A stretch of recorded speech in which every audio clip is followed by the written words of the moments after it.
Bonjour à toutes et à tous, c'est Rémi 1992 et dans ce 6e numéro de l'horreur en bref, je vais vous parler brièvement de Halloween.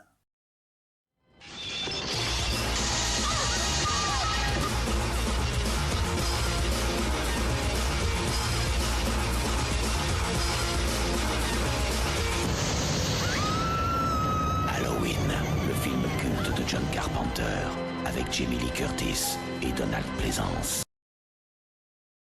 Halloween raconte l'histoire de Michael Myers, un jeune homme de 21 ans qui, dans son enfance, a assassiné sa sœur en la poignardant le soir de la célèbre fête des morts. Depuis, il est interné dans un hôpital psychiatrique et suivi de près par son psychiatre, le docteur Loomis, qui est persuadé, après l'avoir étudié pendant des années, que Michael est tout simplement le mal à l'état pur.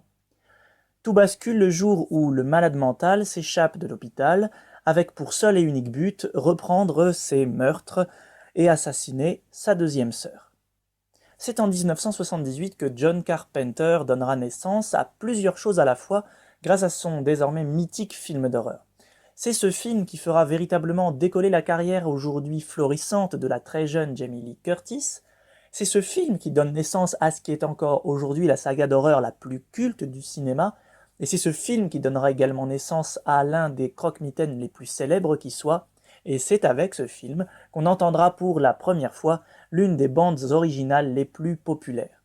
Bref, autant dire que Halloween est un pilier dans le domaine du slasher, si ce n'est le pilier principal, servant souvent d'inspiration à énormément de films de genre qui suivront. Halloween n'est pourtant pas si exceptionnel que cela dans le fond, puisqu'il repose finalement sur un scénario qui n'est pas des plus originales, une réalisation parfois assez douteuse, c'est en même temps l'une des premières de Carpenter à l'époque. Le film véritablement événementiel en 1978 est certes un immense classique, mais il faut reconnaître qu'il a particulièrement mal vieilli. Le rythme est lent, les plans sont parfois inutilement étirés, les dialogues ne volent pas haut et ne sont pas très recherchés. Restent les tirades du docteur Loomis, interprété par Donald Pleasence, qui sont les meilleures, en plus d'être le personnage le plus intéressant de la saga.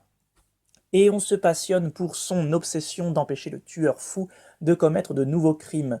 Jamie Lee Curtis n'était pas encore une actrice hors pair en ce temps-là, et son jeu laisse parfois à désirer. La version française est mauvaise, et les personnages pas du tout approfondis, on ne s'y attache pas du tout. Mais pourtant, malgré ses nombreux défauts, c'est toujours un petit plaisir de revoir ce film, et je l'apprécie quand même, peut-être parce que c'est le point de départ de ma saga d'horreur favorite et que j'ai conscience qu'il faut commencer en bas de l'échelle pour gravir les échelons, non pas que tous les épisodes de la saga soient bons. Reste que Halloween, premier du nom, doit beaucoup à la prestance véritablement effrayante et dérangeante de son boogeyman Michael Myers et à sa musique d'ambiance inoubliable. Pour cela, j'accorde à Halloween la note de 12 sur 20.